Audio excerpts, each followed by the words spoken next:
Hello everyone, my name is Kusum Fatima. आज हम continue करेंगे क्लास 12 के फर्दर चैप्टर 1 के टॉपिक। पहले स्टार्ट करते हैं। तो आज हम दो चीजें पढ़ेंगे। फर्स्ट इज हम डेरिवेशन करेंगे टॉर्क का। टॉर्क किसका डेरिवेशन करेंगे हम लोग? Torque on an dipole.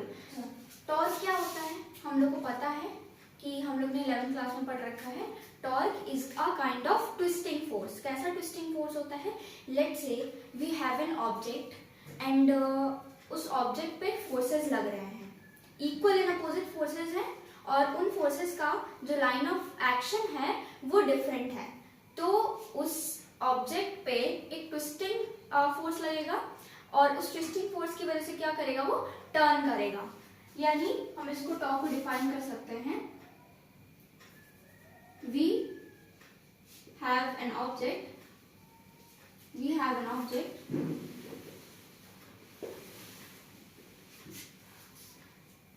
equal and opposite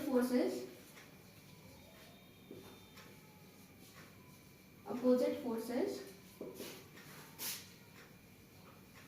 are applied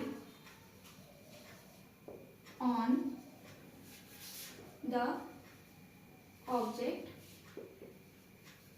equal and opposite forces apply हम जब करते हैं उस ऑब्जेक्ट पे, where the line of action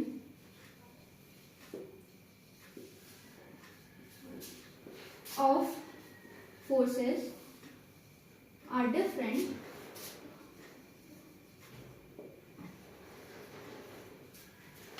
then the object experiences a twisting force।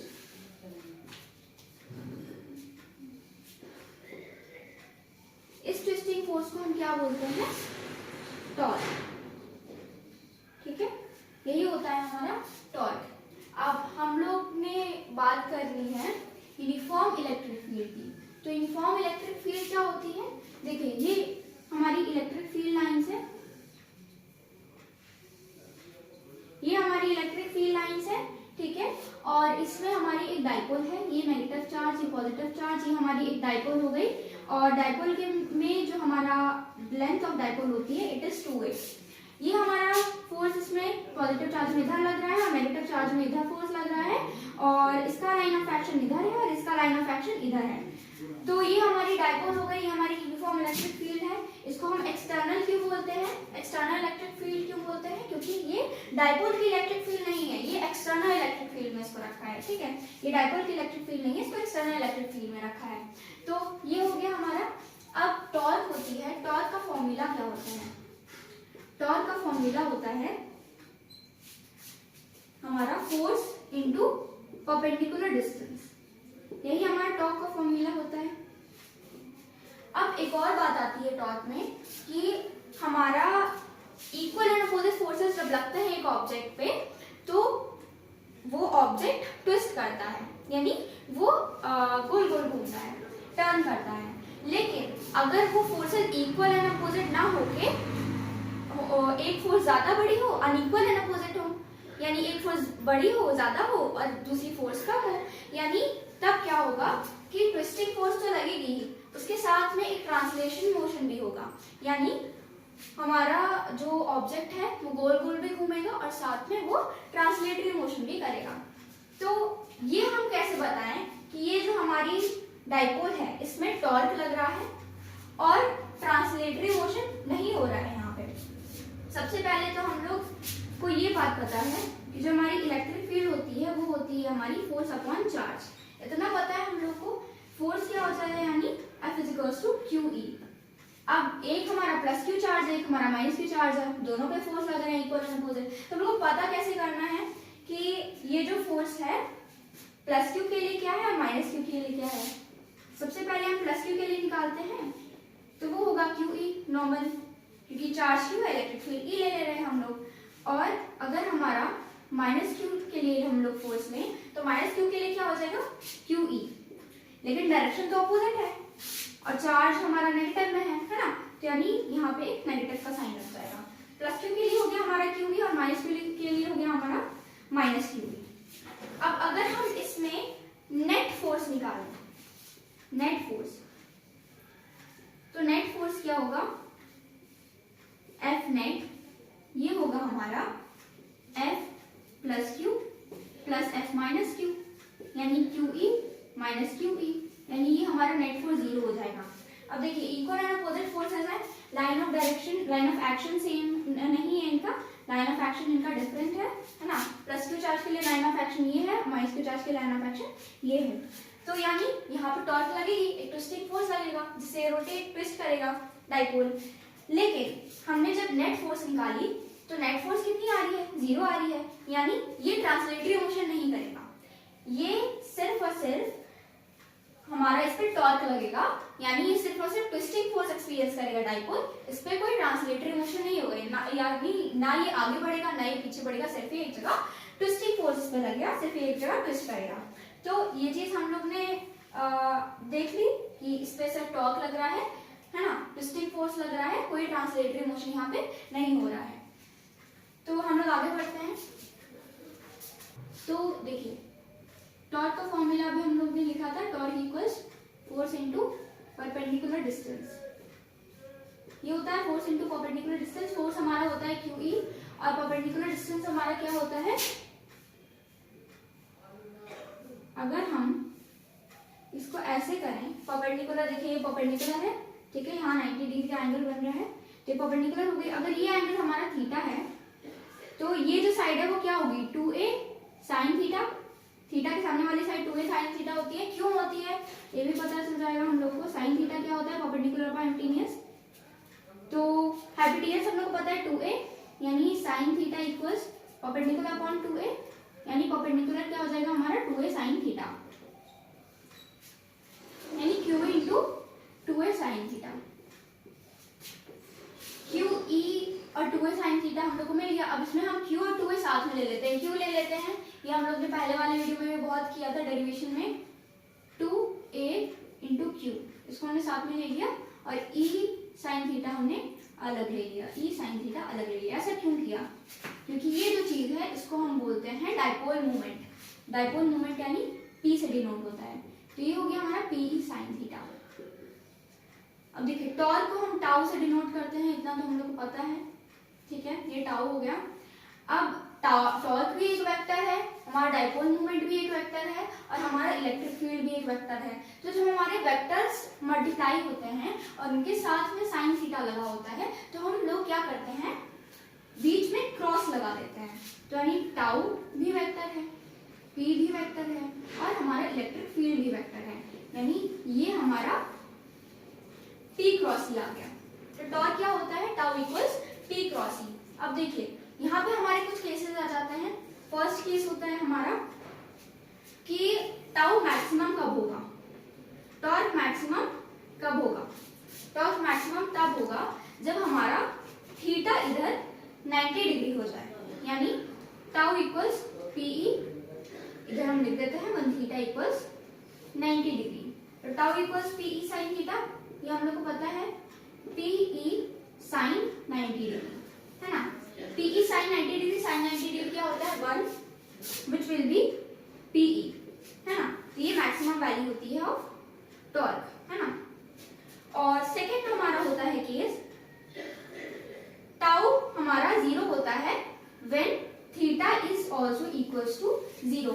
Theta 0 होगा तो टॉर्क 0 होगा। क्यों होगा, कॉमन सेंस वाली बात है। हमारा ये डाइपोल है ना, डाइपोल थीटा एंगल बना रहा है किसके साथ, हमारी इलेक्ट्रिक फील्ड लाइन के साथ है ना। अब जब हमारे पास थीटा ही 0 हो गया तो डाइपोल के इलेक्ट्रिक फील्ड लाइंस के साथ कैसा बनाएगा, एकदम कंसाइड कर जाएगा, यानी ये माइनस क्यू प्लस क्यू है ना, माइनस क्यू प्लस क्यू हो गया। और ये जो डाइपोल है ये कैसा एंगल बना लिए, 0 एंगल बना लिए है ना। तो इसका भी लाइन ऑफ एक्शन इधर है, इसका भी लाइन ऑफ एक्शन इधर है, तो देखिए इसका भी लाइन ऑफ एक्शन इधर है, इसका भी लाइन ऑफ एक्शन इधर है, यानी ये इसको इधर से पुल करेगा, ये इसको इधर से पुल करेगा फोर्स, तो ये मूव ही नहीं करेगा है ना, क्योंकि इक्वल एंड अपोजिट फोर्सेस है, तो मूव ही नहीं करेगा कुछ, ना ट्विस्टिंग फोर्स आएगी है ना, और ना ये मूव करेगा। तो टॉर्क भी इसमें क्या हो जाएगा, 0 हो जाएगा। और अगर हम बात करें थर्ड, अगर हम बात करें जब टॉर्क, जब हमारा थीटा 180 डिग्री होता है। जब हमारा थीटा 180 डिग्री होता है तब भी टॉर्क 0 होता है ना। थीटा 180 डिग्री यानी हमने डाइपोल पलट दी। अब ये प्लस क्यू हो गया और ये माइनस क्यू हो गया, है ना। पहले हमारा ये प्लस क्यू था, ये माइनस क्यू था, अब हमने बट पलट दिया, ये प्लस क्यू हो गया और ये माइनस क्यू हो गया। तो हम लोग ने जब डाइपोल पढ़ ली तो क्या हुआ, टॉर्क हमारी अभी भी 0 है क्योंकि इसका भी लाइन ऑफ एक्शन यही है, इसका भी लाइन ऑफ एक्शन यही है, यानी लाइन ऑफ एक्शन सेम हो गया। लाइन ऑफ एक्शन सेम हो गया यानी हम लोग का टॉर्क प्रोड्यूस नहीं होगा, क्योंकि टॉर्क प्रोड्यूस करने की हमारी बहुत क्रूशियल यही होता है कंडीशन कि हमारा जो लाइन ऑफ एक्शन है वो डिफरेंट हो, है ना। इसमें देखिए लाइन ऑफ एक्शन एक इधर जा रहा है, एक इधर जा रहा है, यानी हमारा टॉर्क यहाँ पे प्रोड्यूस होगा लेकिन यहाँ पे प्रोड्यूस नहीं होगा क्योंकि लाइन ऑफ एक्शन हमारे सेम हो गए। अब थीटा 180 डिग्री में भी हमारा टॉर्क 0 आ रहा है, थीटा 0 है तभी हमारा टॉर्क 0 आ रहा है, तो डिफरेंस क्या है इन दोनों में, डिफरेंस तो होगा ना कुछ, क्योंकि थीटा चेंज कर रहे हैं तो डिफरेंस तो होना चाहिए कुछ। तो यहाँ पे ना इक्विलिब्रियम का डिफरेंस आ जाता है। इक्विलिब्रियम क्या होता है, हम लोग को पता है जब फोर्सेस 0 हो जाती है, टॉर्क 0 हो जाता है, तब हमारा इक्विलिब्रियम प्रोड्यूस होता है। अच्छा, हमारा थीटा 0 है ना, तो टॉर्क भी 0 हो गया। अब देखिए जब थीटा 0 होता है तो लेट्स से कि ये हमारा पॉजिटिव है, ये हमारा नेगेटिव है चार्ज यहाँ पे, और हम लोग ने क्या किया, इसको जरा सा मूव किया, जरा सा डिस्टर्ब किया, तो इक्विलिब्रियम में क्या होगा कि ये जब हम इसको डिस्टर्ब करेंगे तो ये वापस अपनी पोजीशन में आ जाएगा, है ना। थोड़ा सा हिलेगा, इसको हम ऐसे डिस्टर्ब किए, थोड़ा सा हिलेगा और वापस अपनी पोजीशन में आ जाएगा। तो ये जो होता है इसको हम बोलते हैं स्टेबल इक्विलिब्रियम। हमारे इक्विलिब्रियम 3 टाइप्स के होते हैं ना, स्टेबल, अनस्टेबल और न्यूट्रल। न्यूट्रल की यहाँ पे कोई जरूरत नहीं है वैसे। देखिए फर्स्ट केस में हमारा कोई इक्विलिब्रियम नहीं होगा क्योंकि यहाँ पे हमारा टॉर्क मैक्स है, जब मैक्सिमम टॉर्क है तो टॉर्क हमारी प्रोड्यूस हो रही है, तो क्या इक्विलिब्रियम होगा, नहीं होगा। और यहाँ पे जो इवन मैक्स टॉर्क है तो यानी हमारा कोई इक्विलिब्रियम नहीं होगा, यहाँ पे नो इक्विलिब्रियम, नो इक्विलिब्रियम। अब हम बात करें अगर जब टॉर्क जब हमारा थीटा 0 है तो टॉर्क भी 0 हो रही है। थीटा 0 है तो हमारा यहाँ पे प्लस चार्ज है, हमारा माइनस चार्ज, हमने जरा सा डिस्टर्ब किया, अभी बिल्कुल बताया था, जरा सा डिस्टर्ब किया, ये अपनी प्लेस पे इक्विलिब्रियम पे वापस आ गया, यानी इक्विलिब्रियम ये मेंटेन कर पा रहा है अपनी ओरिजिनल पोजीशन ऑफ इक्विलिब्रियम। ध्यान रखिएगा, अपनी ओरिजिनल प्लेस ऑफ इक्विलिब्रियम ये मेंटेन कर पा रहा है, और इसको क्या बोलते हैं हम, स्टेबल इक्विलिब्रियम। स्टेबल इक्विलिब्रियम में क्या होता है, कोई हमारा ऑब्जेक्ट है, उसको वो इक्विलिब्रियम में है अभी, उसको हमने जरा सा भी डिस्टर्ब किया तो अपनी ओरिजिनल प्लेस पे वापस आ गया, ये होता है हमारा स्टेबल इक्विलिब्रियम। यानी जब हमारा थीटा 0 है तो ये स्टेबल इक्विलिब्रियम में होता है, स्टेबल इक्विलिब्रियम में होता है ये। और जब हमारा थीटा 180 हो गया, यानी ये हमारा प्लस था, ये हमारा माइनस, अभी हमारा माइनस, ये हमारा प्लस हो गया, है ना।